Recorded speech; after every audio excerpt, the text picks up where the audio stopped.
Salut ma famille, c'est Chronique d'Atlas, j'espère que vous allez bien.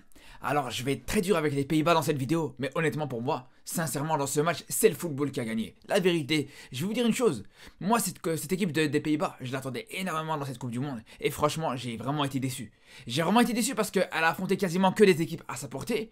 Elle a su répondre présent contre ce genre d'équipe, mais une fois que l'adversité elle commence à monter, on voyait absolument plus rien. Moi je vous dis la vérité, leur match contre le Sénégal, honnêtement, ils sont tombés sur une équipe du Sénégal qui était naïve, une équipe du Sénégal sans Mané, une équipe qui manquait un petit peu de réalisme, mais sinon, dans un contexte différent, ça aurait pu être beaucoup plus compliqué pour les Néerlandais. Pareil contre l'Équateur, une fois que l'Équateur a commencé à accélérer un petit peu, là aussi les Néerlandais ont eu beaucoup de difficultés. Et là c'est clair que contre l'Argentine, une nouvelle fois, honnêtement on va pas se mentir, personnellement j'ai vraiment été très déçu des Pays-Bas dans le jeu. Alors ils ont eu des petites fulgurances, ils ont montré qu'ils pouvaient être dangereux bien sûr sur les centres, sur les coups de pied arrêtés, mais vraiment dans le jeu, l'Argentine était clairement supérieure, faut être honnête là-dessus. Et ça, justement, ça représente bien l'ensemble de cette équipe néerlandaise. Pour moi, c'est pas normal de voir qu'un joueur comme Gakpo, c'est les meilleurs joueurs de cette équipe dans cette Coupe du Monde.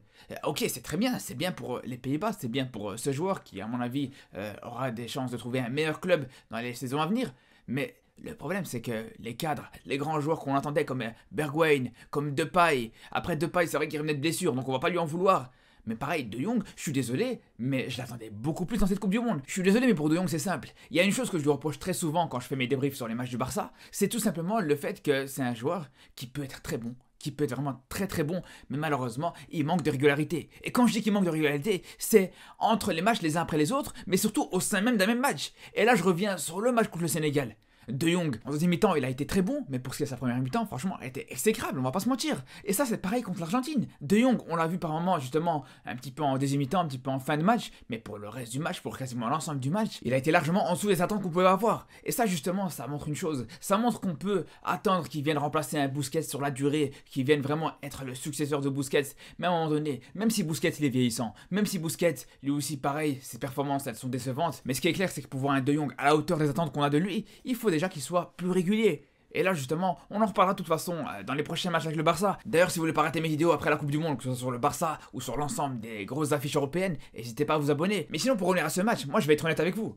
Honnêtement, avant le match, bien sûr que j'étais plus pour l'Argentine, même si globalement j'étais assez neutre. Mais c'est vrai que, bien sûr, en tant que supporter du Barça, on était tous derrière Messi. On espérait que l'Argentine aille plus loin, même si ça n'avait pas été mérité, franchement. J'aurais pas été forcément le premier à réclamer une victoire de l'Argentine, faut être honnête par rapport à ça. Mais honnêtement, là, par rapport à ce qu'on a pu voir, que ce soit de l'Argentine et spécialement de Messi, honnêtement, c'était largement mérité. Cette victoire, honnêtement, elle est largement méritée. Et puis, je trouve que c'est positif de manière générale pour un spectateur de football, pour tous les amateurs du football, parce que quand tu vois sur la journée que le Brésil se fait éliminer et que juste derrière l'Argentine aurait pu se faire éliminer aussi, franchement ça aurait pu être très compliqué. On va pas se mentir, une Coupe du Monde où tu retires l'Argentine et juste après tu retires aussi le Brésil, franchement c'est un vrai coup dur. Même si bien sûr on a beaucoup de respect pour les équipes comme la Croatie et les Pays-Bas, mais non, on va pas se mentir, dans ce match-là, honnêtement, je trouve que ce qui est intéressant c'est qu'on avait vraiment vu un Messi au top, un Messi qui est vraiment à son pic dans cette Coupe du Monde. Et on le voit de plus en plus monter en puissance. Contre l'Arabie Saoudite sur son premier match, c'est vrai que c'était un petit peu mes figues mes raisins, c'était un petit peu compliqué. Puis après, contre le Mexique, ça commence à être très bon. Contre la Pologne aussi. Après, ainsi de suite contre l'Australie. Et là, vraiment, sur son match, mais c'était exceptionnel. Honnêtement, avant même, bien sûr, qu'il marque son but, avant même qu'il mette son penalty dans son match, honnêtement, mais sa passe décisive, elle vaut largement un but. Et franchement, ça fait plaisir de voir un Messi à ce niveau-là, dans un match à élimination directe de Coupe du Monde. C'est vrai que ça fait longtemps qu'on l'attendait de le voir là-dessus. Et je pense que c'est son meilleur match dans une grosse affiche contre une grosse nation, dans un match à élimination directe de ce mondial. Franchement, j'ai pas d'autre souvenir d'un match aussi bon de Messi dans un match à élimination directe, encore une fois, contre une grosse nation comme les Pays-Bas par exemple. Et là vraiment, on a vu dans ce match que dans le jeu, c'était extraordinaire. Il avait cette capacité comme d'habitude à pouvoir décrocher, à pouvoir participer au jeu. Honnêtement, il a donné beaucoup de difficultés aux Néerlandais. C'est pour ça que je vais revenir sur le coaching de Van Gaal. Et honnêtement, à un moment donné, je me suis cru dans les années 80, c'est pas possible. Comment il peut mettre Ake comme ça, ou sur le début du match, au marquage individuel sur Messi, franchement. Honnêtement, en 2022, tu peux encore voir ça. Qui défend encore comme ça en 2022, sérieusement? Franchement, à part dans les matchs en district, dans les matchs de football amateur, personne ne défend comme ça. Franchement, tu voyais Ake venir carrément au milieu de terrain quand Messi décrochait pour le suivre. C'était ridicule, honnêtement, c'était gênant.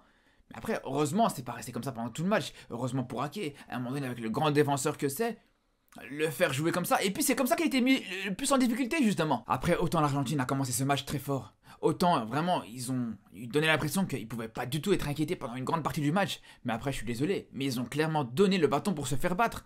À un moment donné, ils mènent 2-0. Ils ont montré qu'ils étaient largement supérieurs aux Pays-Bas, et puis après ils ont commencé à déjouer. C'est pas normal de voir ça. Justement, on a vu qu'il fallait attendre que les Pays-Bas reviennent à 2-2, que les Pays-Bas de nouveau égalisent avant les prolongations, pour voir de nouveau une Argentine dominatrice, pour voir sur l'ensemble des prolongations une équipe d'Argentine qui était clairement conquérante. Et ça, quand tu mènes 2-0 et que t'es pas capable de encore proposer ce genre de choses, je comprends vraiment pas comment c'est possible. Après, encore une fois, c'est toujours le même problème. Encore une fois, on a l'impression que Otamendi, c'est vraiment l'éternel problème dans cette défense d'Argentine. On a vraiment l'impression que autant ça allait mieux pendant la Copa América, mais là, franchement, de nouveau, on a l'impression de revoir les problèmes défensifs de cette équipe d'Argentine. Quand on voit par exemple le coup franc qui a été donné aux Pays-Bas à la dernière minute, mais c'est un coup franc qui est largement évitable. Ils sont tous les deux sur le porteur du ballon, que ce soit Otamendi ou Paredes, et malgré ça, ils arrivent quand même à faire une faute. Ils n'arrivent pas à récupérer le ballon de manière propre dans cette situation. C'est pas du tout acceptable. Et on parle même pas du coup franc qui a été mal géré. Comment tu peux te faire prendre comme ça, sérieusement? Après, heureusement que l'Argentine a en sa possession ce grand gardien, ce Emiliano Martinez, qui a vraiment donné un renouveau à ce football argentin, à cette équipe nationale argentine, que ce soit à la Copa América, avec, on se rappelle de sa séance de tir au but légendaire contre la Colombie. Et voilà, encore une fois, il a été le héros de ce match, on peut le dire. Il a vraiment été le héros de cette rencontre. Et ça, c'est clair que même Messi, il a bien compris. Quand le match s'est fini, quand la séance de tir au but s'est finie, ça a été le seul, justement, à aller vers son gardien. Et on a vu qu'il l'avait très bien remercié. On a vu que justement, sur les années précédentes, on se rappelle avec ses anciens gardiens, il les suppliait avant les séances du tir au but, essaye de nous faire une bonne séance, je te leur vaudrai, je te remercierai, mais voilà, il n'y a que lui, il n'y a que ce gardien qui a su donner à Messi justement un palmarès avec cette sélection argentine. Et là, pour le coup, de nouveau, il a su être à la hauteur, de nouveau, il a été héroïque, mais on peut dire aussi justement que Messi, autant, il y a quelques années, c'est vrai qu'il était décevant dans ce genre de situation, il était décevant sur les tirs au but, sur les pénaltys, même dans cette Coupe du Monde d'ailleurs, il l'a été. Mais là, franchement, sur ce match, il te met 2 pénaltys, un pénalty dans le jeu bien sûr, et un pénalty dans cette séance de tir au but qui tire très bien, qu'il arrive vraiment à gérer sans aucune pression. Et là, pour le coup, c'est vrai que quand on se rappelle des difficultés qu'avait Messi par rapport à ça, je pense que c'est tout à son honneur, et c'est une très bonne chose pour lui. Mais vraiment, ce qu'on voit dans ce match, que ce soit dans ce match justement ou celui du Brésil, c'est qu'on a vraiment l'impression que les deux équipes, que ce soit le Brésil ou l'Argentine, ces deux équipes sud-américaines, elles se sont laissées aller en fin de match. Une fois qu'elles ont ouvert le score, une fois qu'elles dominaient sur la fin de la rencontre, il y a eu un laisser-aller total. Parce que si on vient 2 minutes sur ce match du Brésil, mais c'est clair que justement l'égalisation croate, elle vient comme ça. Sur l'égalisation croate, je suis vraiment persuadé que Casemiro se voyait déjà peut-être en demi-finale, qui voulait pas faire la faute pour éviter d'être suspendu. Mais c'était un but qui était largement évitable. À un moment donné, on sait très bien que ce genre de contre-attaque, Casemiro, il les gère très bien. On sait très bien que là, justement, sur Modric, il pouvait largement faire la faute et éviter cette contre-attaque, éviter justement ce but croate. Mais voilà, il a voulu éviter de prendre le risque de prendre un deuxième carton qui aurait pu le suspendre pour cette demi-finale.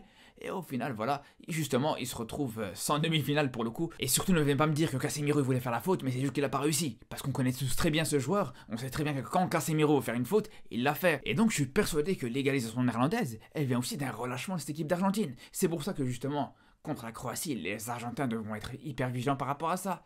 Parce que là, c'est passé, heureusement pour eux, mais dans la demi-finale contre la Croatie, c'est pas sûr que ça passe encore. De toute façon, on aura l'occasion de revenir sur ces demi-finales. On en reparlera de toute façon, que ce soit avant le match ou après le match. Donc on se dit à très très vite. Et surtout d'ici là, prenez soin de vous.